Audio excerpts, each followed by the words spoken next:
자, 송대 항제권 강화를 위한 군사제도 개혁을 볼게요. 이 송나 태조는 자신이 절도사 출신이기 때문에 당시 무인들의 어떤 피해를 잘 알고 있었거든요. 그러면서 즉위하면서 이제 바로 군제를 정비해서 절도사와 번진 체제를 해체하고요. 송나라 군제를 크게 네 개로 이제 나눴죠. 군군, 상군, 항병, 병병 이렇게 네 개로 나눴다는 거죠. 그래서 그 내용을 이제 볼게요. 태조는 항제권을 강화하기 위해서 당말 5대1의 절도사의 행편을 막기 위해서 한 방안으로 직업군인제인 군군제도를 채택했다. 그래서 송해 군대는 군군, 상군, 항병, 병병 네 가지가 있는데 이 군군은 항제를 보위하고 수도 방비와 대외 정보를 목적으로 하였다. 그래서 태조는 지방군 가운데 우수한 자는 모두 군군에 편입시키고 장비와 무기도 특별 보강했다. 특히 군군의 지휘권과 군대 이동권을 장군이 마음대로 행사하지 못하도 황제가 감시 강독했다. 그래서 이제 군군의 지휘자를 이제 도지휘사라고 하거든요. 이 도지휘사를 한 명만 둔 게 아니라 여러 명을 뒀어요. 주로 이제 도지휘사들은 이제 임명한 사람들은 주로 이제 문관도 있고 무관도 있지만 이들에게 이제 그 군대를 이동을 하려면 황제의 허가를 받아야 돼. 그리고 작전권은 또 따로 추민원에게 인제 위임을 했죠. 그래서 이 추민원에서 인제 문관 출신들이 인제 하고 그래서 인제 요런 내용도 있다는 걸 좀 기억을 해 두시면 될 것 같고요. 그래서 이제 장군이 마음대로 행사하지 못하도록 황제가 감시했고 경술법을 채택해서 군대가 한가운데 오래 그 주둔하지 못하게 함으로써 장군이 이제 병사를 임의로 사용하지 못하게 했다. 이렇게 있죠. 그래서 이 군군은 이렇게 항제를 보필하고 중앙을 지키면서 또 지방에 파견되기도 해요. 그래서 인제 출정 사령관 출정군 역할도 하기도 하고요. 예. 그래서 인제 있고 그래서 이제 지휘권 같은 경우에도 이렇게 나눠서 이렇게 분담을 하고 작전권도 이렇게 분담을 시켜서 그들을 항상 감시 견제를 했다. 이렇게 기억을 해 두시면 되고요. 그 외에도 이제 상군이라는 존재가 있는데 여기는 안 설명했지만 상군 같은 경우에는 지방에 주둔하는 부대예요. 그래서 이 지방군이고 각 주에 분산돼 있고요. 이 사람은 이제 전투 부대는 아니에요. 주로 수송이나 보급 같은 군수 업무를 담당하죠. 그래서 예를 들어 지방에 외적이 쳐들어왔거나 아니면 반란이 일어나면 이 상병이 진압하는 게 아니라 앞에서 얘기한 것처럼 금병이 파견되어서 진압을 하고 상군은 여기에 보조를 해 주는 거야. 수송과 보급을 담당하는 업무를 담당했다.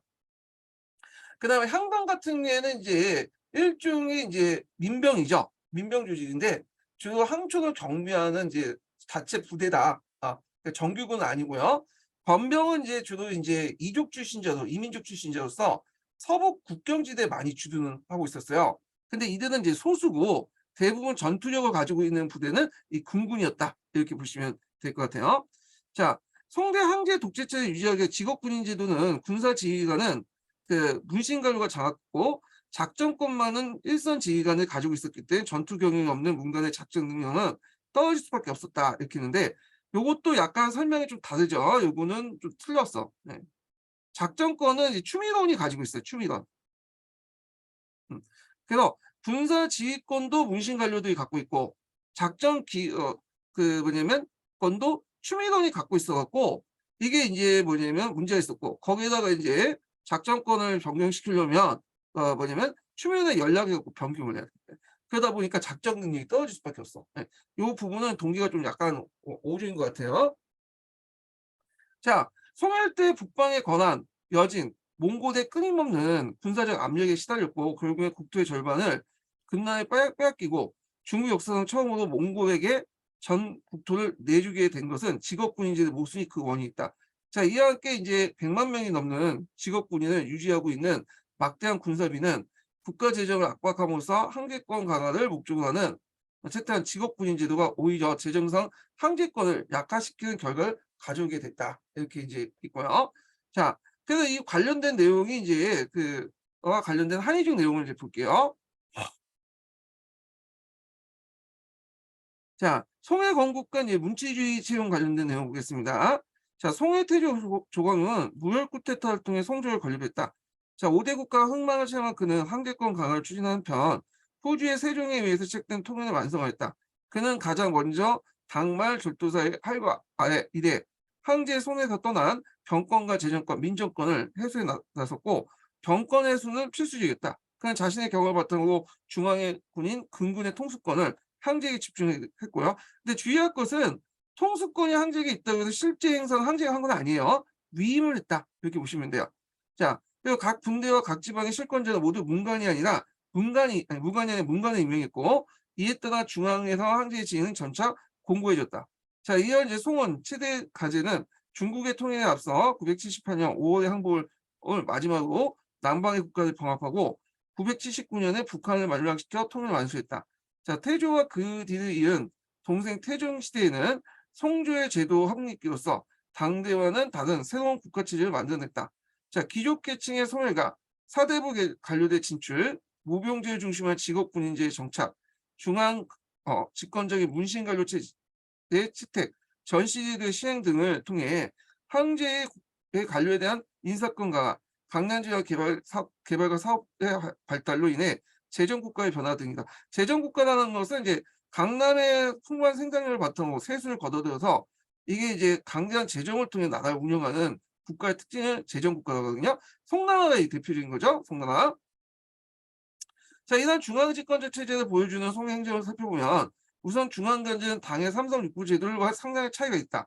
행정면에서 재상이라는 존재는 사라졌고 그냥 허징만 남겨둔 거고 대서명이 이제 차관급인 재상부를 구성하여 재상의 업무를 담당했는데 앞에서 얘기한 것처럼 이제 재상의 업무를 차관급에서 담당했죠. 그래서 뭐 그 동중서, 문화평장사와 참지정사 이렇게 4-5명을 중심으로 구성된 그러니까 재상부를 두고 했고 일종의 업무는 합의와 황제의 최종적인 결정 형태에 이르렀다. 그래서 이들은 주로 이제 뭐 민정만 좀 하고 그 황제에 보고하는 그 역할만 했다 이렇게 보시면 될 것 같아요. 그 재무가차인 이제 상사의 책임자는 3사사는 국가의 항침 비중이 강화된 재정을 담당했고요. 그리고 이제 일부 이제 육부의 업무 중에 그 호부나 공부의 역할 담당했다 이렇게 보시면 되고요.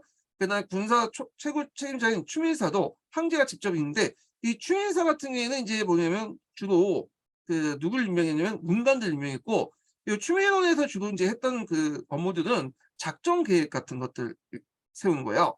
자, 군정은 이제 지방 정권을 행사하여 해수해 중앙의 군군으로 단일했고 군군은 이제 다시 여기 나누면 전정군, 시마군, 시보군 분할해서 각각 황제에 직속시키고 황제가 그걸 그 작전권 이동권을 행사했다. 자, 군정 일반은 추밀사가 통과했으며 병사를 모병으로 이제 뭐냐면 병방의 긴장 때문에 그 인원이 크게 증가하여 재정적 부담이 컸다. 그 군정 일반 같은 경우에는 이제 앞에서 볼 때 이게 잠깐 네, 군정권이라는 게 있죠. 그래서 작전권하고 이 군정권은 추미건이 관장했다고 보시면 돼요. 이렇게 이걸 얘기하는 거고. 자, 이거 다시 읽어보겠습니다. 자, 그래서 재정적인 부담이 컸다. 자, 지방행정은 기본적으로 당대 주연제를 계승하여 주에는 지주가 현재는 지연이 생겼다. 앞에서 이제 이 지자라는 건 대행하다는 거예요. 원래 이제 고위직 관료들이 주로 이제 자사라든지 현령이라든지 이런 거 임명받지만 실질적으로는 그 임명하는 것은 가는 건 하급직 관료들이 가기 때문에 이 지자를 붙은 거야. 자, 또한 주 외에도 그 당시 강산 등 소재지에는 감, 그 다음에 군사 요충지에는 군 이렇게 있는데 여기 강산 등 소재지에 감을 붙는 거는 이제 약간 맞지 않는 것 같아요. 예. 요 감이라는 것은 앞에서 얘기했잖아. 주로 이제 전매기관 관련된 기관들이 있기 때문에 이제 하는데 여기를 중심으로 발달된 도시를 감이라고 하잖아요. 여기 있고 그다음에 군, 신흥도시인 진 이거는 이제 강남 지역에서 주로 많이 등장했죠. 행정구에 설치됐다. 자, 조세의 체계를 보면 당국의 양세법을 이어받아 하세와 추세를 징수했고요. 그다음에 여기에는 예전에 한번 시험문제 나왔지만 또 여러 가지 잡세가 붙어요. 원래는 단세잖아요. 그렇지만 이거는 원칙이 뿐이고 잡세가 부과했는데 그 중에 하나가 이제 예전에도 문제는 신정세죠. 원래 신정세라는 것은 양세법이 폐지되고 나서 없어졌어요. 근데 어느 순간에 또 신정세가 이제 또 추가해서 잡세도 들어가죠. 예. 자, 하여튼 이게 예전에 뭐 관련된 기출문제 나왔던 거고요. 자, 조세와 요역은 모두 호등했다나 징수했다. 그래서 호등제를 실시를 했는데 대개 이제 당나라 호등제는 구호등제죠. 근데 요거는 이제 뭐냐면 5호등제야. 예. 그 5호등제를 이제 뭐냐면 주개코제에 따라서 인제 했는데 그래서 주개코제라는 것은 당나라 때 같은 경우에는 주호는 이제 토착호고 개코 같은 경우에는 이제 뭐냐면 그 정방에 온 이주민호를 이제 개코라고 하잖아요. 근데 송나라 때는 뭐 주개코에 대해서 이제 여러 가지 이제 뭐냐면 설이 있지만 주개코는 이런 식으로 구분하는 게 아니라 송나라 때 주개코제는 다 이들은 호적에 등록돼 있어요. 그래서 주호는 이제 땅을 가지고 있는 사람을 얘기하는 거고요. 토지를 일정하게 가지고 있는 사람을 소유하고 있는 사람을 얘기고 개코는 소유하지 않은 사람들을 얘기해요. 예. 그래서 호등제도 개코에게 적용되는 게 아니라 요 주호에게만 적용돼요. 땅을 가지고 있는 사람. 호등제 가 적용돼서 보통 이제 1등급에서 5등급까지 적용되는데 그래서 이제 보통 1-2등급까지는 이제 보통 중소지주계층이죠. 이들은 이제 평생 계층이고 나머지 이제 3등, 4등, 5등급은 좀 땅을 이제 갖고 있지만 자작 정도 하거나 자기 땅이 가지고 있지만 소작한 사람들이 많아. 그래서 땅을 갖고 있다고 해서 다 이제 뭐 지주는 아니에요. 자, 하여튼 이렇게 주개코제를 이 5호등제와 연결시켰다. 그 5호등제는 이 주호에만 적용됐고 했다. 그러니까 단순히 이제 그 당나라 같은 구호등제, 주개코제가 분리돼 있었고 그다음 주개코가 이제 의미가 또 뭐냐 주호는 토착인, 개코는 이제 이주민 이런 식으로 의미를 뒀잖아요. 그렇지만 이 송나라 때 개코제는 이런 게 의미가 아니고 5호등제가 결합되면서 5호등제가 주호제와 주호제를 나눌 때 사용했다. 이렇게 기억을 해두시면 될 것 같아요. 자, 개코는 이 호등에서 벗어나 호구로서 대체 평가할 자산이 없는 자를 말하며 실제 전호가 대부분이었다 판단한다. 자, 송대 호적에 따르면 주호는 전체 인구의 3분의 2를 차지하고요. 개코는 이제 3분의 1을 차지했다. 요때 주호라는 것은 우리가 다 지주다. 그건 아니에요. 보통 소작이라도 자기 땅을 좀 갖고 있으면 자작농으로서 4등급에서 5등급 정도 이게 5 이렇게 들어가 있어요. 예. 그러니까 송대의 이런 그 농민 지배는 이러한 주개코제를 축으로 이루어졌다. 자, 이상과 같이 이제 황제 중심의 집권 체제를 일반적으로 황제 독재 체제라고 했는데 이 경우에 독재 체제의 의미는 국가의 모든 최종 결정권을 황제 제가를 통해서 이루어진 체제를 말한다. 결국 전국적인 이제 그 행정은 중앙에서 파견된 문신 관료에서 통일적으로 운영되었다. 쿠데타의 가능성은 우려해 정권 역시 예가 아니다. 이러한 방대한 관료군이 필요했고 또 이 관료를 공급하는 제도가 과거였다. 이렇게 이제 보시면 돼요. 그래서 그러나 당대 귀족이 자제의 경우 과거에 대해서도 일반 서민 자제보다 여러 번 유리했고 특히 이제 당나라 같은 경우에는 이 음서 제도가 있었죠. 음서 제도는 뭐 송나라 때도 있었긴 했는데 그 비중이 당나라 때가 더 컸어요. 자, 그래서 이 고위직 관료는 그러니까 음서 제도를 통해서 직접 인간되는 경우가 많았다. 그리고 과거도 관리 후보 자격 시험에 지나지 않았고 같은 관리라도 그 내용의 성격이 차이가 있었다. 이렇게 있죠. 자, 그래서 이제 요 과거 제도와 관련된 내용이 있는데 요거는 이제 좀 이따가 이제 다시 동계 읽을 때 한번 또 읽어보기도 하고요. 그다음에 동계 내용을 또 넘어가기도 하죠. 자, 동계 내용을 이제 보면 다음부터 이제 과거 제도의 발달과 문신 관료 체제 확립해 볼게요. 요거 부분이 상당히 중요하죠. 과거 제도 상당히 많이 나와. 요번에도 이제 그 과거 제도 나왔잖아요. 예. 그래서 송나라, 그다음에 그 당나라, 명나라 때 과거 제도 있죠. 당송명. 이 과거 제도가 차이가 있잖아요. 이런 차이점을 기억을 해 두시고 내용을 이제 보겠습니다. 자, 수당시대 때 시작된 과거 제도는 송대에 대해서 완성됐다. 그래서 과거라는 명칭이 사용되기 시작은 송나라 때요. 당나라 때 항공이라고 했죠, 과거를.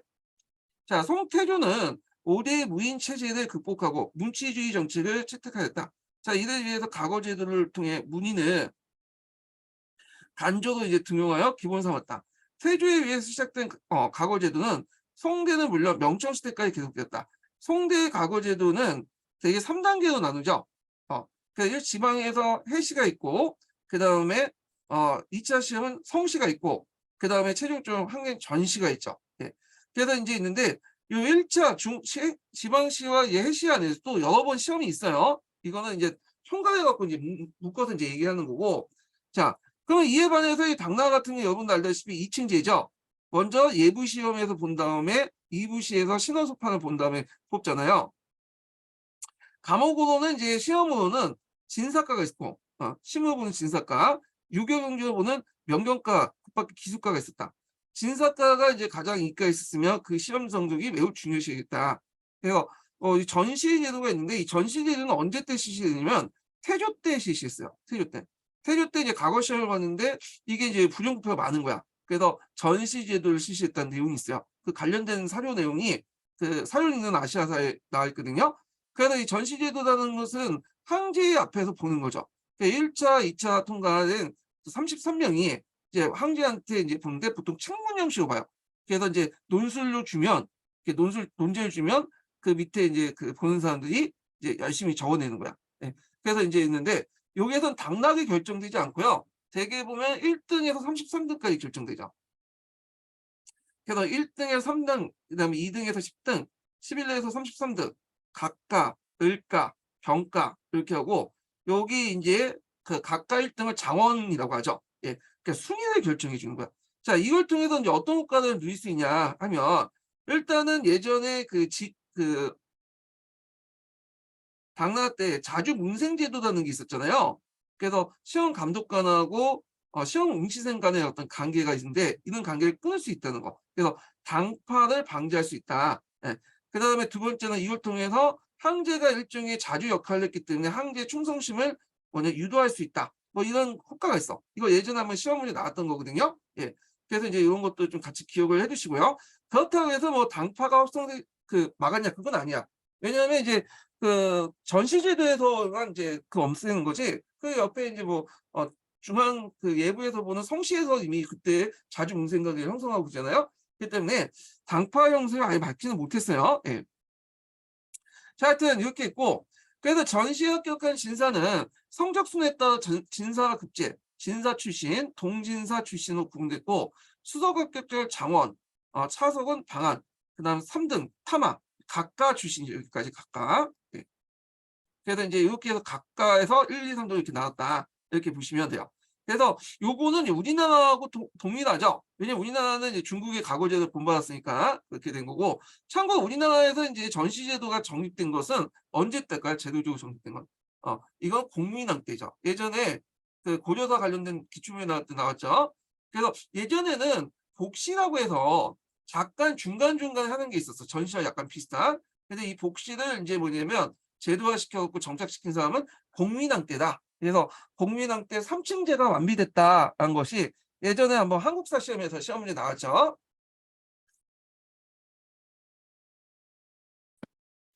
자, 태조일 때 17년 동안 진사과 합격자는 170명으로 1년에 평균 10명에 불과했다. 그 이제 뭐냐면 증가하여 태종 7세 때 20년간 8회에 거쳐서 과거 시험이 실시됐고 진사과 합격자는 1268년. 제과는 아마 이제 그 명경과 뭐 다른 과를 얘기한 것 같아요. 합쳐서 1333명을 합격해서 4401년에 문신관료가 탄생했다.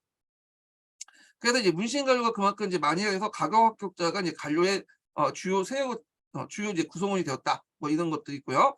그다음에 이제 밑에 달력을 볼게요. 자, 송대에는 문벌 기족이 없어졌으므로 당대에 달리 과거 시험에 합격한 곧바로 관이 되었다. 그래서 예를 들어 갖고 이제 예전에는 뭐 예부시, 이부시 합격해도 요거는 그 관리 후보 자격 시험을 보는 거지 과거에 합격했다고 해서 뭐 곧바로 이제 간직에 등용되는 건 아니거든요. 근데 송나라 때는 일단 과거에 합격하면 무조건 간직으로 가요. 물론 이제 약간 순서는 좀 약간 기다릴 수 있지만 대기 발령할 수 있지만 곧바로 임명할 수 있다. 그래서 관리 후보 자격 시험이 아니라 이제는 관리 선발 시험이죠. 이런 것들이 송나라 과거제도와 당나라 과거제도의 차이점을 얘기한다. 이렇게 보시면 돼요. 또한 송대에서는 과거 시험의 부정을 방지하고 아울러 황제권을 강화하기 위해서 975년에 전시제도를 실시한 것도 당과 다르다. 자, 전시에서는 불합격자가 없고 과거 합격자의 석차를 뭐냐면 황제가 직접 결정하죠. 그래서 이제 전시 선정은 관료의 초임과 성지에도 중요한 역할을 했고 장원 합격자 같은 경우에는 되게 이제 우리나라 같은 경우에는 칠품에 임명받죠. 예. 그래서 아마 중국도 비슷하게 다른 간직보다 다른 과거 합격자보다 더 높은 간직의 초임에 임명을 받았을 거야. 그것도 이제 엘리트 이제 그 간직으로 이제 임명을 받을 수 있죠. 그래서 이제 황제가 친히 성적을 정하는 전시제도는 문신한료에게 덧없는 영광이며 황제에 대한 충성심을 발휘하는 요소로 작용할 수 있다. 요 전시제도의 이제 호가와 관련된 내용이 예전에 기출문제 나왔으니까 좀 기억을 해두시고요. 여기에 이제 또 플러스되면 자주 문생 관계를 없애서 화번을 이제 방지할 수 있다라는 게 한의 중에 있는 내용이 있어요. 여기. 예. 그래서 이제 이런 내용도 좀 기억을 해두시고, 자, 그 다음에 송대 과거제도 운영이 엄격하고 공정하게 시행됐다. 그래서 공정성과 객관성 확보하기 위해서 이렇게 뒀던 게 두 가지가 있죠. 그래서 시험 부정을 막기 위해서 호명법하고 등록법이 있어. 요거 외워두세요. 이거 예전에 기출에 나왔던 거야. 예, 공사 기출문제에 나왔던 거거든요. 호명법이라는 것은 성명을 봉인하는 건데, 보통 이제 답안지를 이제 보면 이 시험 답안지를 건지라고 하는데, 이게 이제 두루마기 형식으로 쫙 돼 있어요. 되게 길어요. 그래서 이제 여기 내용을 이제 막 쓰고 있는데 그 앞부분에 이름을 쓰거든요. 그래서 이름 있고 자기 조상들 뭐 할아버지, 외할아버지, 뭐 친부 이런 게 사조 단자를 또 써요. 그러니까 요거를 이제 뭐냐면 시험 보기 전에 이렇게 그러니까 제출하기 시험 감독관이 보기 전에 요걸 이게 두루마기로 이렇게 여기 실을 이제 꼬매가지고 여기를 돌돌 말아서 실을 꼬매요. 그래가지고 이제 봉인을 해버려. 이게 뭐냐면 호명법이에요. 등록법이라는 것은 시험 답안지 글씨체를 알지 못하게 이제 시험관에게 다시 써서 채점하는데 제출하면 이제 어떻게 되냐면 그 시험 답안지를 그 서희들이 이걸 똑같은 필체를 해갖고 이제 뺏겨가지고 그걸 그대로 시험 감독관에 줘요. 그럼 시험 감독관이 필체를 보고 이제 판단할 수 없겠죠. 예, 이런 것을 등록법이다라고 보시면 돼요. 호명법하고 등록법은 우리나라 시험에도 과거 시험에도 반영돼 있죠. 근데 다만 이 등록법 같은 경우에는 중국 같은 경우에는 이제 서류를 고용해갖고 했는데 그만 돈이 안 되니까 시험 끝난 다음에 서로 이렇게 바꿔서 이렇게 써주는 방식으로 하는 건데 시험 그 응시생들이 쓰는 거예요. 시험 응시생들이 다른 그 응시생들 그 답안을 이러시고 뺏겨가지고 제출하는 식인데 이거 좀 약간 부정 요지가 많죠. 뺏기다가 마음에 안 들면 이 사람 과거 시험에 합격할 수 있겠네 하면 또 이상하게 뺏길 수 있는 거잖아요. 자, 하여튼 그런데 관리 선발의 공정성을 높였다 이렇게 보시면 될 것 같아요. 자, 그 다음에 이제 과거제는 송대에 와서 제도적으로 완비됐을 뿐만 아니라 문신관료제 기반이 확립되어 이후 청말까지 계속되어 요게 이제 강서신정 때까지 이제 가서 끝나죠. 자, 중국의 정치는 물론 사회 문화 전반에 거쳐서 커다란 영향을 끼치게 되었다 이렇게 있죠. 근데 이 과거제 폐단이 많아요. 이 과거제 폐단과 관련된 내용이 예전에 기출문제에 나왔거든요. 예전에 오래된 객관식 기출문제에 나왔어요. 자, 보면 한 사람이 과거에 급제하기 위해서 소요되는 경제적 부담이 엄청난 것이기 때문에 경제력이 없는 일반 서민들의 과거 참여는 사실상 불가능한 일이었다. 뿐만 아니라 청소년 모두가 과거 시험 준비 위해 온갖 노력을 다했기 때문에 학교 교육은 과거에 예속되고 과거 시험 과목 위에 학문의 발전이 불가능했다. 과거 준비를 위해서 많은 젊은이들이 평생 노력을 기울이고 있었다. 그러나 지망생에 비해 합격자는 극히 일부이기 때문에 과거 실패자는 결국 사회적 낙오자가 되기도 했다. 그래서 이제 관련된 내용들이 이제 오는데 이거 나중에 좀 할게요. 하여튼 이때 이제 여기 밑에 있네요. 자, 이들 낙제자 가운데 왕조 체제에 대응해서 농민만을 일으킨 자도 있었으니 당만의 항소, 그다음 송대 장원, 영대 우금성, 청대 홍수전 이런 사람이 대표인 거다. 우금성 같은 사람은 이자석의 이제 보좌역으로 이제 활동했던 사람이에요. 이 사람은. 예. 이 장원과 오는 이제 나중에 농민반란에 참여했던 사람들이고. 자, 그래서 송대 과거 시험은 응시자들은 독소인이면서 그다음에 사대부로서 과거에 합격하면 간인으로서 신분을 갖고 있다.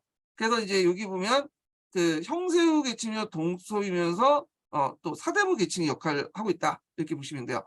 자, 다만 간인 신분이 세습되지 않고 고관의 경우에는 음보 제도가 위에 이제 뭐냐면 자손이 간인을 얻어 간직을 계속할 수 있는데 가속될 수 있었다. 그렇죠. 당나라에 비해서 이 음서제도, 음보제도가 비중이 낮았다.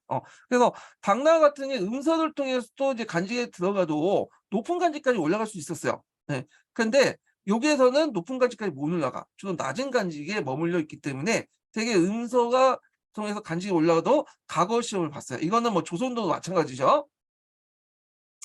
자, 그래서 이제 이렇게 있고, 그 다음에 송대 학교교육 진흥층을 볼게요. 송대 학교교육은 문치주의 정책과 과거제도 발전에 비하면 부진함을 면치 못했다. 그러니까 문신관료제의 발달에 따라 과거 학교 관리이 중요하기 때문에 학교에서 일반 교육이나 학문 연구에 진리탄과 이르지 못하였다. 특히 간료제의 발달은 현실성이 강한 서민 계층 말고는 출세만을 지향하게 하여 자연히 학교 교육은 소홀히 하고 과거 시험 준비에만 매달리게 되었다. 그래서 송대 중앙학교의 중앙학교는 관악으로서 국제학, 태학, 사문학, 그 밖에 기술학교가 존재를 하고 있었다. 자, 국제학은 고관의 자제에게 입학하고 그 밖에 각 학교는 일반 평민의 자제가 입학할 수 있기 때문이다. 때문에 당대 비교는 학교 입학 자격이 개방돼 평민화됐다. 그래서 당대 같은 경우에는 국제학, 태학, 사문학 계급별로 이렇게 분계별로 입학이 가능했잖아요. 그런데 이것은 좀 개방적이었다. 물론 이제 거기 입학한 사람들은 대부분 돈 있고 어느 정도 지주계층이 돼야죠. 중소지주층. 예. 자, 성처부터 사회가 이제 과거 시험을 중요시 여기고 학교는 임시로 머무는 학습소와 같이 생각하므로 관악은 결국 발전할 수 없게 되었다. 태조 때 이제 국제학의 학생은 70명이 불과했고 인종 때는 범중어의 학교 진흥 정책으로 새로 태학이 설치하니 학생 수가 증가하면서 관악이 발전되었다. 신종 때 왕안성은 문교 개혁 정책을 실시해서 이게 왕안성 신법이라는 걸 실시한 거예요. 태학을 확충했고요. 신종 초에 태학생이 불과 300명이었으나 왕안성은 태학 진흥책에 신입어 2,400명으로서 증언되었다. 왕안성은 또한 태학 3사법을 제정하여 태학 졸업생들에게 각오를 대체했다. 그래서 태학 3사법에서 태학에서 어느 정도 일정한 뭐냐면 그 공부를 하면 간직에 임명하는 제도가 태학 3사법이야. 예. 그래서 이제 이렇게 있는데 이 3, 4학은 기숙사를 의미하거든요. 그래서 이제 3단계 기숙사를 거치면 뭐 이렇게 간직에 임명하는 그런 제도야. 그래서 이제 이런 것도 있고, 자, 이런 왕안성의 개혁이 후대에 누구한테 영향을 미치냐면 홍무제한테 영향을 미치죠. 명대 과거제도에 영향을 미치는데 보통 홍무제가 복구주의 정책을 이제 추구한다고 했잖아요. 그때 이제 과거제도의 복구의 대상은 뭐냐? 송나라 과거제도 그 전반에 대해서 복구하는 게 아니라 왕안성이 이제 바탕으로 한 과거제도를 바탕으로 한 학교제도를 바탕 과거제도를 복원한 거야. 왕안성이 과거제도를 강조했잖아. 특히 이제 과거의 학교제도를 강조했잖아요. 그래서 이걸 본받아서 그 당시 홍무제는 과거를 볼 때 꼭 학교를 거쳐야지만 학교 졸업생들만 과거를 볼 수 있도록 만들어 놓은 거야. 그래서 과거제도와 학교제도를 거의 뭐냐면 일치화시켜 놨죠. 예. 이런 것들이 중요하고요. 그다음에 또 이제 송나라 과거제도는 시문을 강조했잖아. 근데 왕안성은 시문을 잘 본다고 해서 이제 뭐 정치적 능력이 있는 게 아니죠. 그래서 오히려 유교 경전이나 경학을 이제 강조하는 시험을 봐야 된다. 경학 교육을 강조해. 경학. 그래서 이렇게 학교를 중시하는 거나 경학 교육을 강조하는 거 이런 것들은 후에 이제 홍무제 과거제도 개혁할 때 먼저 반영이 됐다. 이렇게 보시면 돼요. 그래서 명청시대 때 팔고문은 시문을 중시하는 게 아니라 이거 경학 중심이야. 경학 중심. 이거는 왕안성의 이제 교육제도와 에 영향을 받았다. 이렇게 보시면 될 것 같아요.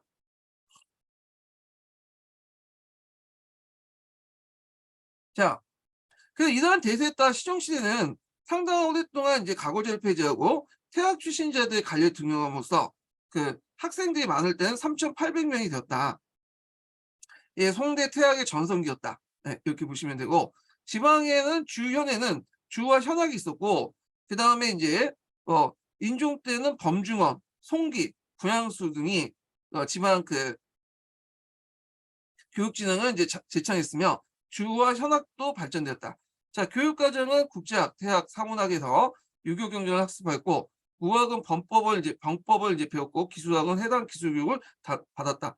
그다음에 송대에 이제 보면 지방 교육의 중심 역할을 했던 게 서원이거든, 서원. 이 서원은 성리학 학산에 큰 기여를 해요. 보통 이제 성리학 학산에 기여이 되는 게 두 가지가 있거든요. 하나가 그냥 한약하고 서원이야. 그래서 이거 중국도 이제 그렇고 우리나라도 그 영향을 받아서 그런지 몰라도 성리학 학산이 이제 지방까지 확산될 때 큰 역할을 했던 것이 한약과 서원이잖아요. 이게 동아시아 교과서에 있어요. 예. 그래서 이제 서원과 성리학의 학산은 서로 연결돼 있다. 요 내용은 동아시아 교과서에 있으니까 한번 찾아보시고요. 송대의 서원이 지방교육의 중요한 목을 담당했다. 서원의 조직은 학교와 비슷했으나 교과목과 교규가 그 뭐냐면 간학같이 엄격하게 이제 규정되지 않다. 교규는 이제 서원의 규칙을 얘기하는 거죠. 또 교육의 취지도 지식만을 구하는 것이 아니라 인격 도약에 이제 중점을 두어 교사는 학덕을 겸비해야 했으며 지식의 전수에만 그치지 않았다. 예. 그래서 서원은 당대에서는 1년에 관립도서관이었고 5대에 비롯해서 학교식 서원이 생겼으며 송해에 이어 서원제도가 확립되어 번창했다. 서원에는 관리학교 사립이 있었다. 서원의 경영자들은 대부분 당시 명의들이고 그러니까 동주, 당장, 상주 등이 그 명칭도 다양했다. 서원의 업무에서는 도서의 보관과 열람을 준비하고 선유, 그러니까 예전의 학자 중에 뛰어난 학자인데 공덕 있는 사람들이 제사를 받으며 서원 교육을 위해 이름 있는 관리를 스승으로 초빙하고 경영자 자신은 초빙하고 경영자 자신이 교육하거나 아니면 대유, 뭐 명성 있는 그 유학자를 초빙해서 임시로 간학했다. 요거는 우리나라하고 비슷하죠. 다만 우리나라 같은 경우에는 서원을 세울 주체가 이제 뭐냐면 주로 양반 사림들이었죠. 근데 얘들은 이제 관립서원도 있었다는 게 좀 차이가 있어요. 예. 그래서 이제 그 당나라 때 교육제도하고 이제 과거제도 관련된 내용을 이제 살펴봤고요. 예. 자, 그러면 이제 한의종 관련된 내용을 보겠습니다. 예, 다시 볼게요. 자, 송대가 되면 이제 이렇게 있고 이렇게 보면 이제 어디야? 예, 여기부터 읽어볼게요. 송대가 되면 문벌기주의 몰락과 함께 가거 운영이 훨씬 기능적이 되었다.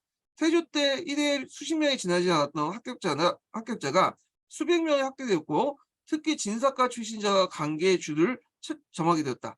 또 973년에 태조가 스스로 과거의 최종 시험을 최종 시험을 항해 받으면 과거의 최종 시험에 한 일에 전시에 정착되었으며 과거 합격자는 한국의 문화생이라는 형태를 띠게 되었다. 자, 이거는 과거 합격자 시험관 사이에 사제관계가 형성되도 만들어 자주문생각이죠. 정계 파벌을 형성하는 걸 방지하고 황제에 대한 충성심을 보장하기 위한 방법이었다. 요 관련된 내용이 예전에 전시제도의 어떤 영향 관련돼서 기출에 나왔던 거죠. 그래서 이제 참조해 주시고요. 또한 그때까지 부정기적이었던 시험이 영조 때 3년마다 치르게 되는데 이걸 보통 신년시라고 해요. 보통 신년시. 예. 그래서 특별한 특별시 외에는 대개 과거 제도는 3년마다 이제 치르는 게 관례가 됐죠. 이 신년시. 이건 우리나라도 마찬가지예요. 그래서 전략됐고 이후에 성공적인 관료 임용 체제를 설립시킬 수 있었다. 자, 이와 함께 시험의 객관성과 공정성을 보장하기 위해서 답안이 이름난을 봉하는 호명법과 필적에 의해 부정 방지를 위한 제출된 답안을 모두 옮겨 적는 채점하는 등록법 제도를 실시하여 시험의 권위를 높였다. 자, 이 때문에 송조의 고위 관료는 거의 과거 출신자에 의해서 충원되었고요. 과거에 합격하면 간인으로서 여러 가지 특권을 줬어. 이걸 간호라고 하거든요. 예, 간호가 되면 이제 여러 가지 면책권이라든지 그다음에 가세권도 면제받고 여러 가지 특권도 있고요. 자, 이렇게 있고 이들은 천하를 책임진다는 사대부 시자의식을 갖게 되었다. 자, 이거는 이제 문벌기족하고 좀 다르거든요. 문벌기족 같은 경우에는 주로 자기와 자기 가문만 생각했어. 그런데 이에 대해서 이제 그 사대부 같은 경우에는 자기 가문은 자기 문은 자기 가문과 자기 일은 좀 제쳐두더라도 천안을 고민해요. 천안을. 그래서 나름대로 공의식을 가지고 있어. 예. 이런 공의식을 갖고 있기 때문에 이제 공치주의라는 개념이 등장해요. 그래서 성리학이나 이제 이런 학문에서는 공치주의를 강조하잖아요. 그래서 그 천자뿐만 아니라 사대부도 동등하게 뭐냐면 정치를 해야 된다. 그래서 공치주의를 강조하고 사대부가 정치의 주체적으로 인식하기 때문에 이렇게 이제 분당이 형성되고 하는 것을 마냥 나쁘다고 볼 수 없다. 그래서 분당을 좀 긍정적으로 보는 인식이 생기게 되죠. 예, 요거는 이건 우리나라와 마찬가지예요. 자, 이후 이제 형이사학적인 성리학이 발전해 황제 독재체제, 문신 관료체제를 옹호하는 새로운 유교 정치 이념을 자리 잡게 되었다. 자, 과거는 그 평등성 때문에 오랫동안 긍정적 평가를 받았지만 부정적인 측면 역시 적지 않다. 우선 새로운 국가제도의 확립을 위해서 대장의 관료 임용은 기구의 비대와 군사비하도와 국가재정에 막대한 부담이 되었고 모든 교육이 과거 시험에 예속됨으로써 학문의 균형 있는 발전에 저해될 수밖에 없었으며 일반 그 학교교육이나 실용적 학문이 부진을 못했다.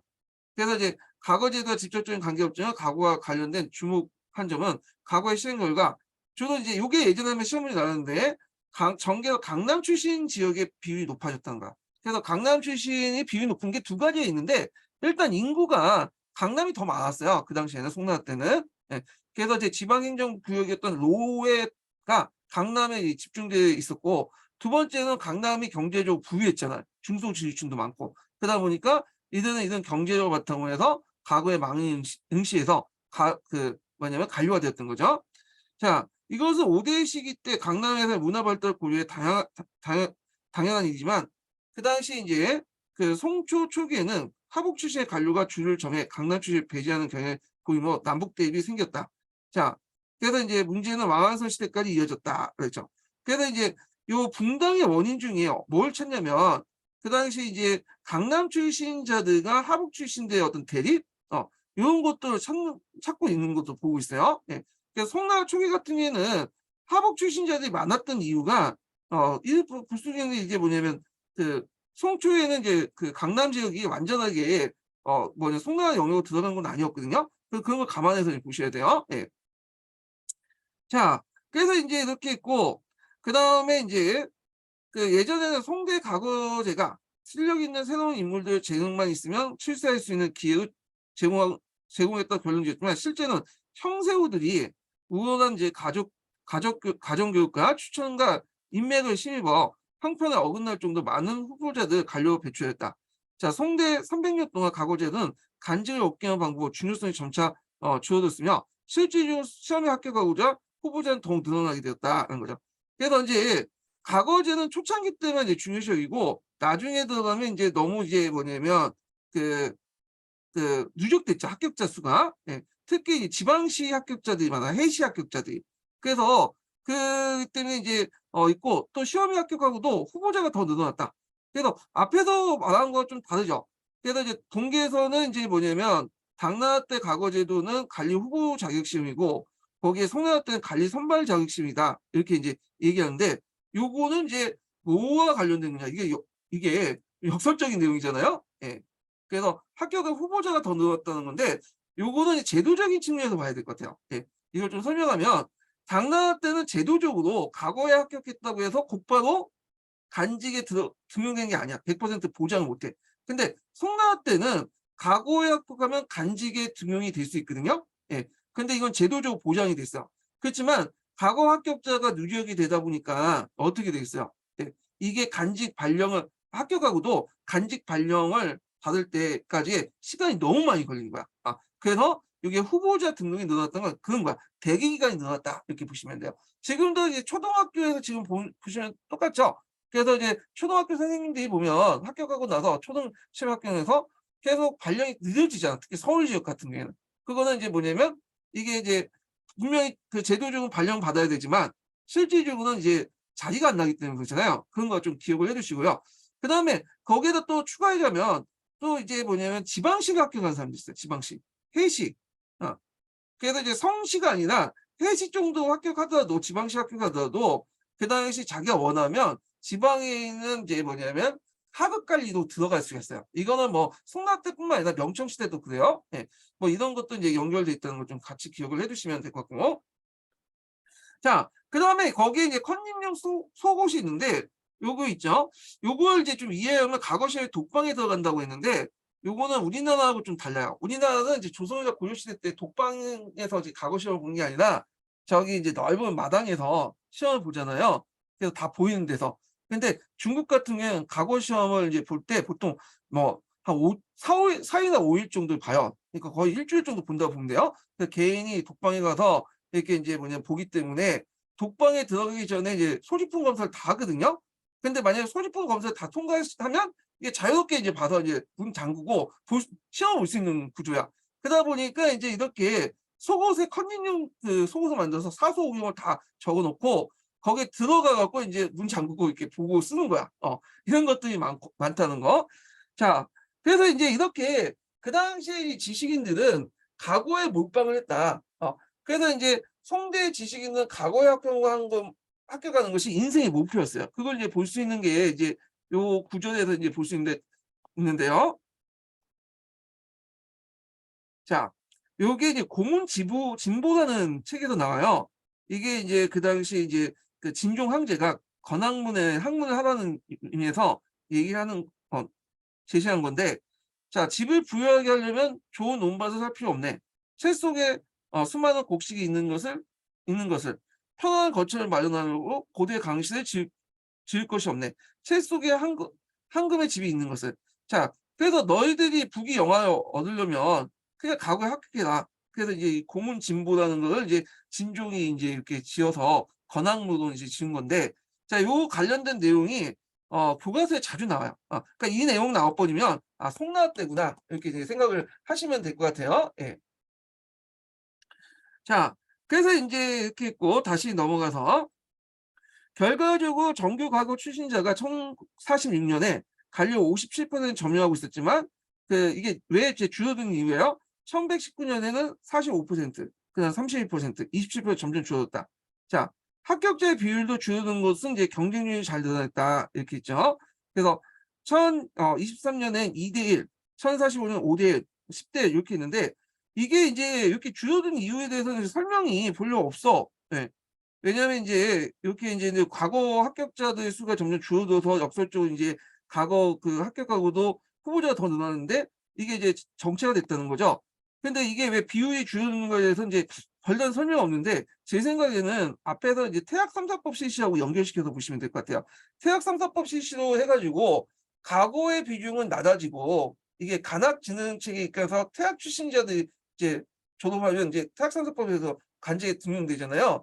그러다 보니까 이 비중이 늘어나기 때문에 막상 과거에 합격하고도 이렇게 간직에 진출한 사람이 뭐냐 과거에 진출하지 못하게 되고, 또 태학성사법에 의해서 이제 태학 출신자들이 간직을 차지하기 때문에 상대적으로 과거 출신자들이 이렇게 비율이 줄어들었다. 뭐 이렇게 이제 연결시켜 보시면 될 것 같아요. 그리고 과거 출신자들이 인제 태학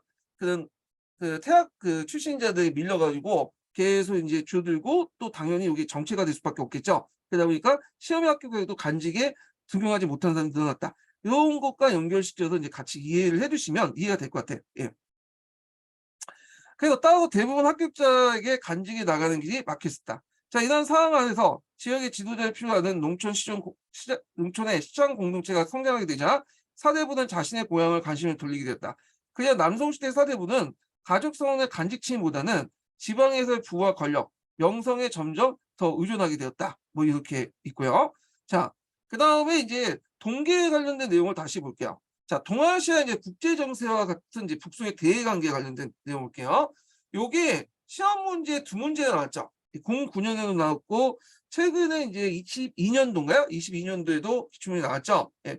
그래서 이제 보면 이 당송 병역기의 당제국이 무너지고 이제 여러 주변의 유목민족들이 들고 일어났잖아요. 그래서 정보왕조가 등장했는데, 특히 송나라 문치 정책 때문에 이 정보왕조들이 막 기가 막 세 가지고 이제 막 중국을 점령하거나 그런 경우가 있었죠. 자, 그래서 문체주의로 인해서 군사력이 약화되고, 그리고 매번 깨지면서 돈으로 평화를 매수하고, 그러다 보니까 재정이 악화되고 신법이 실시되고, 이런 이제 악순환의 고리가 형성됐다 이렇게 보시면 될 것 같아요.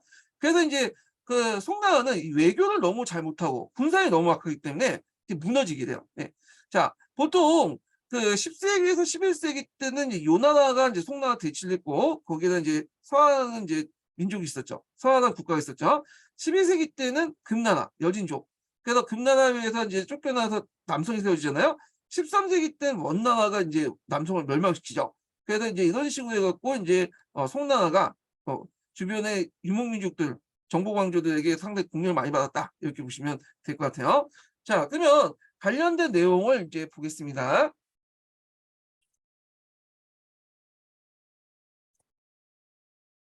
자, 당이 망하고 송이 건국한 10세기 초 중기는 동아시아 국제 질서에서 종래에 볼 수 없었던 새로운 형상이 나타나고 있다. 그건 지금까지 동아시아의 중심부에 있던 당제국의 붕괴로 동아시아의 국제 관계는 종래와 전혀 다른 새로운 국면을 맞이하게 되었기 때문이다. 자, 수당 시대 때 중국은 북방 민족을 완전히 제패하고 그들을 복수시켰다. 그러나 속의 문치주의 정책으로 결과적으로 군사적 약화를 가져와 북방 민족에게 항상 수세적 입장을 서게 되었고, 이는 송 이후에 계속되었다. 그러니까 10세기 초에 국제 질서를 살펴보면 먼저 5대 19의 분립 시대에 지금까지 당제국에 복속됐던 거란 민족이 거란을 건국했다. 그래서 국호를 이제 요라고 건치기도 하죠. 이게 이제 뒤에 있지만 거란이라고 하기도 하고 요라고 하기도 하고 왔다 갔다 해요. 거란은 바다를 멸망하고 만주와 중국의 동국방을 지배하는 정복 국가로 발전하여 분열을 계속하고 있던 5대 각국을 압박했다. 소개 중국 통일에는 북방민족의 거란의 군사적 압력에 대해 한민족에 의한 강한 민족의식, 즉 중화의식이 작용된 점이 적지 않다. 그래서 이제 이제야 송의 건국과 중국의 통일, 송요에 위한 새로운 남북 대립 관계의 국제관계가 형성됐다. 그래서 송의 종국통이라는 것은 이제 송나라가 5대 식국을 통일하는 과정이잖아요. 그건 이제 북방 요민족 거란족들 대응하는 과정에서 하나 합쳐야 된다는 그런 민족의식의 반려 이런 것들이 송의 건국의 어떤 배경이 됐다. 이렇게 이제 보시면 되겠죠. 한편 한반도에서는 당나라 밀접한 관계를 갖고 있는 신라가 후삼국의 분열을 후 고조가 일어났고 이어 신라가 멸망했다. 또 중국의 서북 지방에서는 지금까지 당제국에 복속되었던 탕구투족이 이제 이원호가 역사상 처음으로 서한하고 건국했다. 서한은 이제 원래는 명칭이 대하거든요. 큰 대자, 큰 나라인데 이게 대하란 말이 마음에 안 들었나 봐. 중국 입장에서는. 그래서 중국에서 볼 때 서쪽에 있는 나라일 땐 서한하고 있어. 그래서 중국 기록에는 서한하고 나와요. 네. 그래서 이제 이렇게 있는데 그래서 이거는 이제 중국 기록에는 대하보다는 서한을 너무 많이 쓰기 때문에 되게 우리는 서한하고 하죠. 그냥 이런 게 한두 개 아니야. 중국 애들이 자기 주변의 민족들 좀 깎아내면서 기록을 하거든요. 근데 그 명칭들을 그대로 이제 우리가 쓰는 경우가 많아요. 그 이유는 뭐냐면 지금 그 민족들이 존재하지 않기 때문에 그렇거든요. 기록도 부실하고 그래서 중국 측 기록을 이제 쓰다 보니까 그렇게 나오는데 자 하여튼 이제야 송과 요를 주축으로 남북이 대립한 틈에서 서와 고려는 때는 요에 때는 송과 친선 관계를 유지하면서 동아시아 국제관계 균형에 영향을 행사했다. 자, 북송과 요의 이제 관계는 정보광주 요가 군사적 배경으로 송을 압박하였기 때문에 군사에 약한 송은 항상 수세에 몰리는 형국이었다. 자, 이런 양국 관계 교묘하게 이용해 서한은 하전 양명 작전을 구사하여 하면서 국가의 실리를 추구하여 나갔다. 고려는 요의 이제 군사적 압력으로 여러 차례 전쟁을 치는 동안 송과 국교를 단절하는 꼭. 그러니까 이제 요나라가 우리나라 고려를 이제 3번 쳤잖아요. 그때 요나라가 이제 요구했던 게 4대 관계 외교, 송과 4대 외교를 이제 단절해라. 그러니까 외교관을 단절하라는 거고요. 고려는 이제 요의 요구를 받아서 요와 이제 4대 관계를 맺게 돼요. 물론 이제 요나라 4대 관계를 맺었다고 해서 뭐 요에 굴복한 건 아니고 형식적으로 그런 거예요. 그래서 송과 국교를 이제 단절한 적이 있었어. 잠시 한 80년 동안. 물론 국교가 단절됐다 이유도 해도 이런 경제적 교류나 문화적 교류는 계속 됐어요. 그러다가 이제 문종 시대 이후에 다시 국교가 재개됐죠. 예. 뭐 이거는 우리나라 역사와 관련된 내용이니까 그 뒤에 다시 얘기하고요. 자, 송요의 대립과 전연의 맥락을 볼게요. 자, 처음에 송과 요의 대립 관계는 그 5대 때 건한에 내준 연운 16주를 되찾기 위해서 송의 태종이 적극적인 공세를 취하면서 시작됐다. 그러나 송의 계속된 패전, 송나라가 대군을 끌고 와가지고 이제 싸웠지만 번번이 깨지게 돼요. 번번이. 예. 그래서 이게 이제 아틀란타 중국사에 나와 있거든요. 그래서 이제 있는데 요 부분을 한번 읽어볼게요. 이게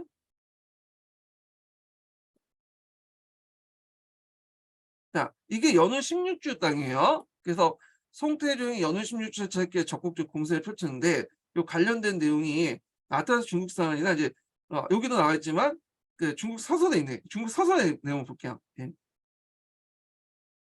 자, 송태종은 태평왕국 4년에 병력을 이끌고 북진하여 동역주 축주를 이제 회복하고 유주에서 요군과 대치했다. 그래서 아마 이거는 이제 그 여기 축주 같은 경우에는 이제 연휴심주의 일부였나 봐요. 그러나 이제 이 전투에서 요의 명장이었던 야율초가에게 크게 파여 퇴군하였다. 이후 송과 요 사이에는 소규모 충돌이 계속되는데 986년에 요에서 경종이 죽고 12살 나이 어린 성종이 즉위하자 이 기회를 이용해서 송태종은 다시 대규모 원정을 당했다. 송군은 3루로 나누어 진격하였는데 초전에는 성공하여 신성, 공화, 축주, 율주, 사주를 탈취했고 아마 이제 축주를 다시 점령했지만 다시 또 뺏겼나 봐요. 그래서 이제 축주가 이제 다시 이런 식으로 탈취됐고 기교관에서 이제 야율초가에게 다시 대표였다. 자, 이 전투에서 송의 명작 양복이 전사했다. 자, 이 기구간 전투 이후에 요는 송에 대한 보복 정책을 취하여 송의 하동을 수시로 침입했다. 있고요. 그 다음에 이제 여기 보면 아틀란타 중국사 내용인데 손축이 끝내 연운 16주를 수복하지 못했고 자, 건한에게 내주게 되었던 것은 이후 두고두고 송대 지식인데 어떤 민족 의식을 이제 뭐냐면 일깨운 계기로 작용했다. 그러니까 이 연운 16주라는 땅이 단순한 이제 실지가 아니라 일종의 민족의식을 일깨우는 어떤 계기가 되는 거야. 우리야 뭐와 비슷하다? 독도와 비슷하다. 독도하면 단순히 그 조그만 섬만 생각하는 게 아니죠. 독도하면 뭐야? 일본과 이제 대결 의식 같은 것들이 연관될 수밖에 없고 민족 의식의 어떤 상징이잖아요. 요런 거와 좀 비슷하다고 보시면 돼요. 예. 자, 그래서 이제 이렇게 한번 읽었고, 자, 계속 읽어볼게요. 자, 그다음에 이제 다음 장 넘어가서 한편 요는 송군의 허약함을 알게 되자 송종이 신이 이제 선종이 나름대로 이제 커가지고 이제 장성한 이후에요. 신이 20만 대군을 이끌고 남진하니 송의 수도 변경의 안전이 위태롭게 되었다. 자, 이로 인해서 조정에선 강남을 천도하는 천도는 제기되었으나 진종은 재상 구준의 강경론을 받아들여 친히 전선에 나서 군사를 독려했다. 그래서 이렇게 이제 서로 지구제한을 이제 펼치다가 결국에는 전연의 맹약을 체결하죠. 요 관련된 내용이 예전에 기출문제 나왔어. 이 기출문제. 09년 기출문제 나왔고 최근에 이제 22년 기출문제에서 전연의 맹약과 관련된 내용이 나왔죠. 자, 그러면 주를 볼게요. 24. 자, 이것도 전형적으로 뭐냐면 돈을 주고 평안을 사는 방법이야. 그래서 이제 송나라가 큰형님, 그다음에 요나라가 동생 이렇게 해놓고 물론 이제 명분은 송나라가 이제 가져갔지만 실리는 요나라가 가져갔죠. 요나라는 그 대신에 여러 가지 송나라부터 세패를 받고 또 국경선 부분에 이제 뭐냐면 시장도 형성하고 그래서 이제 신뢰를 얻었다 이렇게 보시면 될 것 같아요. 자, 여기 보면 전연의 맹하고 송과 요의 대립관계는 평화관계로 전환되었다. 조약 내용은 형제의 맹은 맞고 송이 형이고 요가 동생이죠. 여기에서 이제 명분은 이제 송이 가져가는 거죠. 국경선은 전쟁 전 상태에 두면서 자, 전쟁 전 상태에 둔다는 것은 어떤 의미가 있냐면 연운 16주 땅을 누구 땅을 인정하는 거예요. 요 땅을 인정하는 요나다. 그 대신에 송은 매년 은을 10만 양, 비단 20만 필, 차 5만 건을 세패로 주게 됐다. 자, 후에 이제 뭐 응과 비단이 더 추가될 거야. 자, 요걸 이제 보면 알 수 있듯이 어떤 거 알 수 있냐? 자, 돈을 주고 평안을 사는 그런 형태죠. 자, 이 맹약은 송은 명분, 그다음에 요는 실리를 취한 셈이었다. 그래서 이 전연의 맹약 이후에 야 거의 100년 동안 뭐냐면 금이 등장할 때까지 평화 관계를 이제 뭐냐면 유지했다. 그렇지만 송나라 재정 부담이 상당히 증가됐다는 건 이제 부정할 수 없죠. 자, 전현 매양 이후 송은 요의 군사력을 두여여 연운 16주 회복을 포기하였고 요의 수도 왕실내분과 부족 간의 갈등이 격화되면서 군사운동을 자제하게 되었다. 그래서 소요 관계는 12세기 때 금이 일어날까지 평화적인 관계가 유지됐다. 우리나라에서는 이제 고려를 딱 추가하죠. 그래서 송요 고려 간의 어떤 삼각관계가 있는데 이때 고려가 요를 물리쳤기 때문에 나는데 요가 송을 못 쳤다. 그래서 나는데 이제 동아시아 국제의 어떤 질서가 균형 관계가 유지했다. 고요 때문에. 뭐 이런 식으로 얘기를 하고 있는데 이거는 우리나라에서만 강조하는 거고 중국에서는 그렇게 안 보죠. 예. 자, 하여튼 그렇게 있고 그다음에 또 이제 국경선 부근에 그다음 각장 무역소를 설치했어. 보통 호시, 마시라고 하죠. 이거는 대개 보면 이제 유목국가 를 상대할 때 이제 하는데 이거는 몽골족이나 뒤에 이제 이런 국가들도 이제 이 그런 호시 같은 마시들을 설치하잖아요. 왜냐면 그걸 설치해 줘야지 전쟁이 잘 안 일어나고 약탈도 좀 덜 할 수 있거든요. 그런 목적이야. 그래서 송은 막대한 손해를 보는데도 뭐냐면 요의 침공을 막기 위해서 그렇게 이제 설치했다. 이렇게 보시면 될 것 같아요. 그 양국은 국경 지방의 웅주, 패주, 안숙궁 등지에 각장을 설치해서 경제군을 활발히 했다. 자, 송은 차와 비단, 도자기, 철기, 칠기, 유황, 서적, 남양에서 수입한 항로, 상아 등을 수출했고 요는 양, 말, 낙타, 짐승 등 짐승과 짐승의 가죽과 소금 등을 수출했다. 자, 송나라 요나라 1세기에 거친 평화교류는 남방의 중국과 북방 지역의 경제 및 문화 교류를 촉진시켰다. 이렇게 해서 이제 그 송나라하고 그 요나라 관련된 관계에 관련된 내용을 봤고요. 자, 요거 관련돼서 한의종 관련된 내용을 좀 볼게요. 당이 멸망하고 송의 건국과 10세기 초 중기는 당제국의 붕괴로 인해서 동아시아의 새로운 국제관계가 형성됐다. 수당시대 때 적극적인 대외 정책과 달리 소극적인 문치주의 정책을 펼쳤던 송은 북방의 유목민족에게 군사적 열세의 상황에 놓이게 되었고 이는 청대까지 계속 이어졌다. 요거는 약간 이제 뭐 가장된 것도 있어요. 예. 왜냐면 명나라는 오히려 이제 몽골 쪽으로 쳤죠. 근데 이건 좀 그렇고 한편 한반도에서는 또 당과 밀접했던 신라가 무너지고 고려가 성립됐다. 자, 이 시기 때 두각을 나타난 것은 건환족의 성립에 건립한 요나였다. 자, 이후 송과 대립하면서 남북이 대치되는 국제관계의 새로운 주역이 되었다. 건환은 이제 유럽에서는 키타이라고 불려요. 키타이. 그래서 원래는 키타이가 건환을 의미하는 지칭인데 일종의 시간이 지나면 대명사가 돼서 중국을 지칭할 때 이제 보통 키타이라는 말을 또 써요. 이게 이제 뭐냐면 예전에 역겨놓은 기출 문제에서 한번 마르코 폴로가 거기 동방경문의 내용에 키타이 중국을 지칭할 때 키타이라는 칭을 사용했거든요. 예.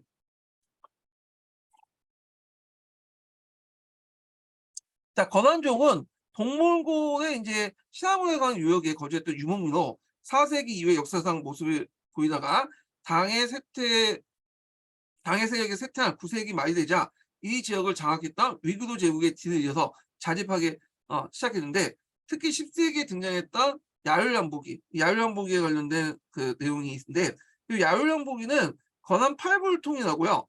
특히 이제 한족 출신의 한양이들 같은 사람들 등용해서 풍속과 재정을 개혁하고 문자를 쟁했어요. 그래서 야율왕보기 같은 이제 뒤에 이제 야율왕보 요를 건국하고 나서 그 뒤에 군주들은 한족 출신의 지식인들 많이 또 포용을 했어. 수용해갖고 일종의 이제 요 나라를 중국화된 어떤 제국을 만들려고 했던 거거든요. 예.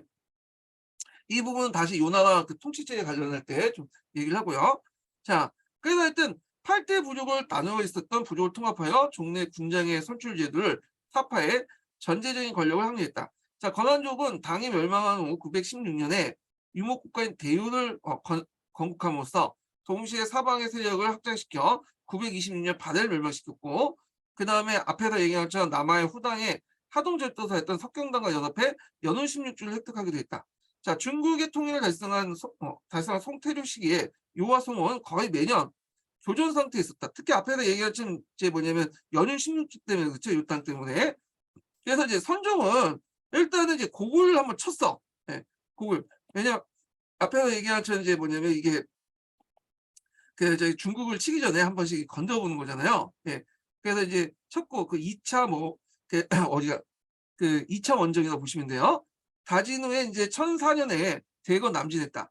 송 역시 당시 국정의 최고 가지였던 장성 이남의 연운 16주 회복이었던 만큼 병사를 동원해서 황하, 부간, 전주 예를 들면 전현인데 전현 지방에 대치했지만 승패를 가지지 못하고 전현 매역을 이제 라는 평화 지역을 설립했다. 그죠? 자, 이 내용 들어가기 전에 이제 두 번째 인증문을 알려드릴게요. 두 번째 인증문은 51번입니다. 예, 두 번째 인증문 51번이에요. 자, 그 내용은 요의 하복 연운 16주를 인정하고 양국이 형제관계를 맺으며 송은 요에게 매년 20만 필가 은 10만 냥을 주기도 했다. 자, 지급 액수 막대했지만 송의 입장에서 볼 때는 매년 건환과 관련돼서 진출하는 군사비에 비하면 적은 부담이었다. 조약에 의해 국경선에는 무역장이 설치되고요. 각장이라고 하는 무역장이죠. 무역관계가 발전했다. 송은 차, 비단, 도자기, 철기, 유황, 서적 등을 이제 수출했으며 요는 양, 말, 낙타, 짐승의 가죽들을 이제 수출했다. 건환에 지급된 은중 일부는 교육을 통해 중국으로 돌아왔지만 일부는 동서 교육을 통해서 교육 물자와 함께 서방 세계로 흘러들기도 했다. 자, 이후 시대에 따라서 매년 약수는 약간씩 변화가 있었지만 송과 요는 평화관계를 유지했다. 이로써 요는 몽골로부터 만주와 하복기의 일부를 차지하고 고려까지 영향력을 포함시켜 대세력이 지닌 정복 왕조의 틀을 만들었다. 또한 건환을 의미하는 키타이라는 말은 앞에서 얘기한 중국의 호칭이죠. 호칭으로 이제 서방세계에 전했다. 대명사로 쓰였죠. 대명사로. 동북방의 요와 함께 성을 위협한 것은 서북방의 이제 오르도스 지역, 이 오르도스 지역은 오늘날 내몽골 지역이 있대요. 이 지역이 이제 유목민족과 농경민족의 교차점이죠. 유목민족들이 노른자 땅이에요. 이 땅이요. 자, 하여튼 이 오르도스 지역과 감수성을 장악한 탕고투족이 성립한 서였다. 근데 서와 관련된 내용인데 요거는 이제 동계 읽고 또 한번 보겠습니다. 예. 자, 서를 보죠. 서는 위치가 이제 어디냐면 여기에 있어요. 예, 여기. 그래서 오늘날 감수성과 이제 내몽고 자치구 일대 여기 있었던 지역인데 딱 보시면 알겠지만 딱 이렇게 이제 비단길, 사막길 중간에 있잖아요. 그러다 보니까 딱 이제 동서교통이 요지에 있는 거야. 그러다 보니까 중개무역에 이제 뭐냐면 요충지가 돼 있죠. 서한은 오랫동안 당나라 이후부터 그 뭐냐면 중국 그 당과 송 밑에 예속된 어떤 이제 일종의 제국이었는데 이원호 때 인제 뭐냐면 그 칭제 건을 하죠. 자기가 황제를 칭하고 연호를 사용하면서 송나라를 자극하게 되죠. 그래서 송나라가 100만 대군을 파견해 갖고 했지만 서해 2-3만 군대 깨지게 돼요. 여기 뭐 호수전 전투나 그 삼천군 전투에 막 깨지게 되잖아요. 그리고 서하도 인제 뭐냐면 당나 그 송나라가 오랫동안 이제 전쟁을 하다 보니까 이게 작은 나라잖아. 그리고 또 중개목을 통해서 먹고 사는 나라이기 때문에 이게 송나라의 전쟁을 계속 장기적으로 지속하면 좀 약간 자기들 경제에 타격을 받겠죠. 결국에는 인제 타협을 하게 되죠. 그래서 이원호가 칭제건을 철회한 대신에 뭐냐면 송나라는 대신에 서한테 막대한 세패를 주는 거야. 그래서 서하가 상당히 막대한 실의를 챙겼다. 이렇게 보시면 될 것 같고 이 서하는 나중에 몽골족의 침입을 받게 돼요. 예. 그래서 몽골족인데 이 서하가 이제 몽골족의 공격을 받으면 항복했다가 또 반란을 일으켰다가 또 항복했다가 반란이니까 나중에 징기스칸이 마지막에 죽기 전에 이 서하를 공격하거든요. 그러니까 서하가 그 모양 꼴 계속 보니까 이제 열받은 거야. 그래 갖고 내가 이제 이 사람이 이제 서하 막 공격하다가 도중에 죽게 되는데 그 뒤에 이제 그 아들들에게 이제 유언을 남기죠. 서하를 점령하고 나서 흥경부 여기 서하수가 흥경이죠. 여기를 점령하고 나서 서하를 지도상에 다 없애버려라. 그래서 이제 나중에 이제 막 죽고 나서 그다음에 이제 오구타이 칸 때 들어와서 요 서하가 점령을 하는데 서하가 이때 점령하고 대규모 이제 대양 학살이 일어나죠. 그래서 뭐 어린이들 상관없이 막 다 남녀도 다 죽여버렸어. 예. 그러다 보니까 이 탕코투족이 지도상에 없어지는 거야. 깔끔하게 지워지는 거죠. 그러다 보니까 이 서하의 역사를 기록한 문자를 해독한 그 사람들이 없게 되죠.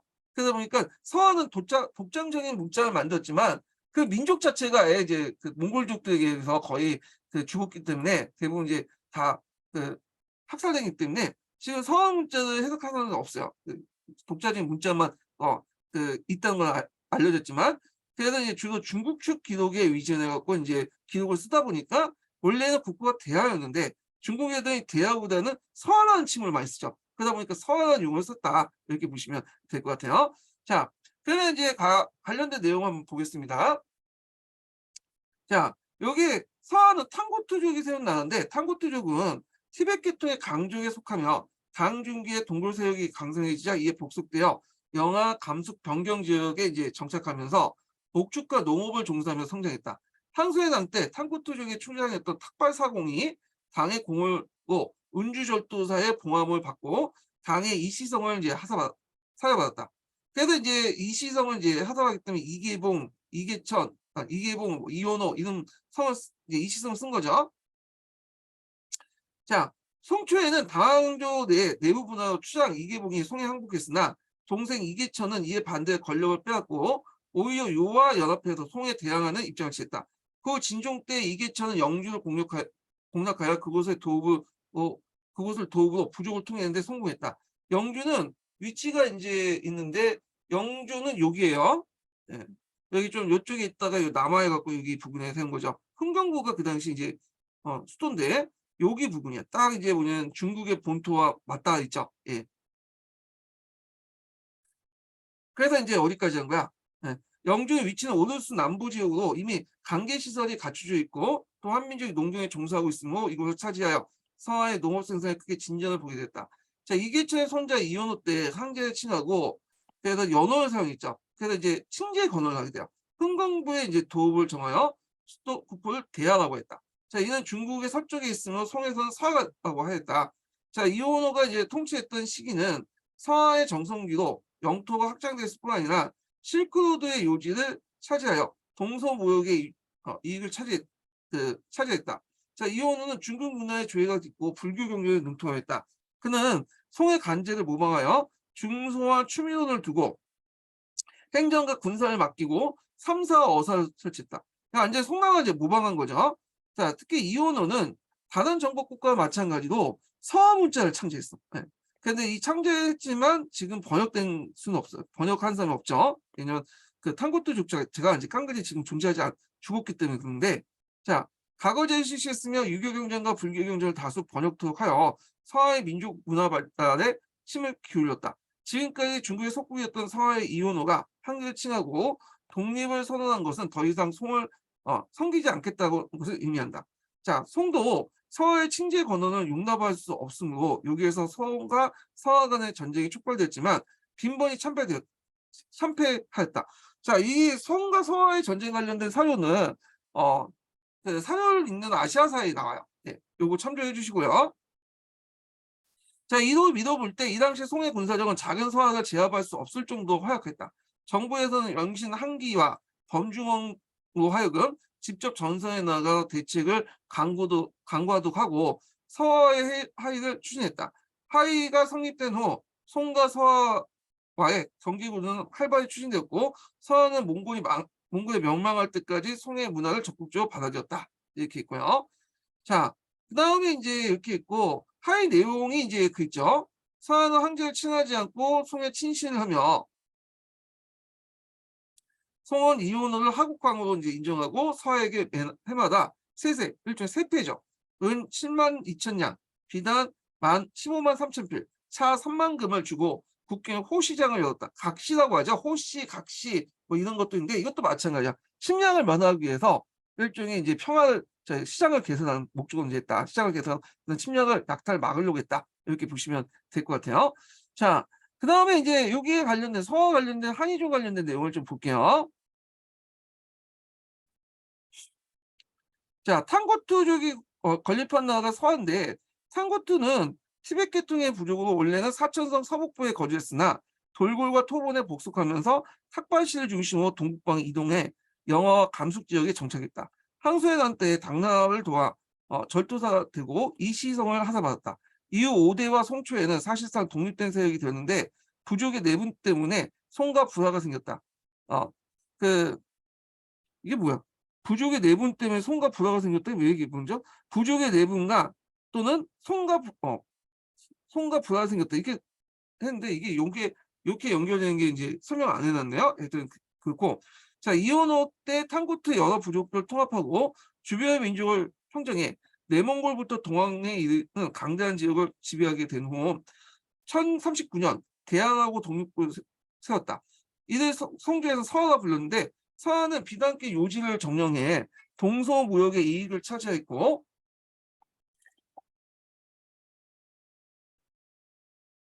송의 간제를 받아들인 한편 탕구투족의 풍습을 보존하는 데 힘을 썼다. 또한 서하 문자를 제정했으며 이를 이용해서 중국의 경전과 티베트의 불교 경전을 서하어로 번역을 했다. 자, 독립을 선언한 이온호는 송조와의 국교를 단절하고 대거 이제 서국 지방을 침략해 양국의 고전 상태가 들어갔다. 송은 100만 명에 가까운 군대를 투입하고 명신으로 유명한 범중원과 한기를 전선에 파견해 방어에 나섰지만 열세를 면치 못했다. 7년 동안 교착 상태에서 장기적인 소모전이 계속되자 송측은 막대한 군사비와 이 틈을 노린 요의 침입에 대한 우려가 생겼고 또한 서하 측도 전비 부담과 송조의 경제 봉쇄에 따른 물자 결핍으로 문제가 대두되면서 1044년에 평화지역이 성립되었다. 서하가 송의 신하를 취하는 대신에 송은 매년 세패를 은 5만 양과 비단 13만 필을 이제 차 2만 근을 지급하고 국경의 부역장을 개선하여 교육토가 한다는 내용이다. 자, 이 평화조약을 위해서 서하 문제는 수습됐지만 장기간에 걸친 전쟁으로 인해서 재정이 극도로 고갈되었으며 소후의 서하를 제압할 수 없을 정도로 취약했던 송의 군사력이 여지없이 노출됐다. 뿐만 아니라 송과 서하의 관계는 송과 요의 관계와 달리 불완전해 기회가 있을 때마다 서하의 침해를 받았다. 자, 이런 긴장 관계는 이후에도 지속되어 송조로부터 뭐냐면 재정과 군사력 부담이 여전했고 서하는 1227년에 징기스칸이 아니에요. 이거 잘못된 거야. 네, 오고타이칸이야. 징기스칸이 말년에 서하를 공격했는데 서하가 막 함락하기 직전, 흥경부가 함락하기 직전에 죽었어요. 그리고 그 업적, 서하를 완전히 멸망시킨 건 징기스칸이 죽고 나서 오고타이죠. 네, 오고타이 칸의 때까지 멸망할 때까지 190년간 존속되었다. 이렇게 보시면 돼요. 오고타이 칸은 징기스칸의 유지를 받아서 서하를 완전 지도상으로 지워버렸죠. 예. 자, 이렇게 이제 받고 그 다음에 이제 금나라 관련된 내용은 좀 나중에 읽어보기도 하고요. 이거는요. 좀 시기적으로 그렇고 먼저 왕한서의 신법 관련된 내용을 볼게요. 예. 요거는 그 한의종에 좀 자세히 됐기 때문에 한의종을 이제 좀 볼 필요 있어. 요거 그 한의종에 보면 관련된 내용이 되게 좀 자세히 돼 있거든요. 그래서 마흔세 개혁신법 관련된 내용은 먼저 한의중을 읽고 나서 그다음에 신동기를 읽을게요. 자, 요거는 좀 쉬었다가 진행을 하겠습니다. 예.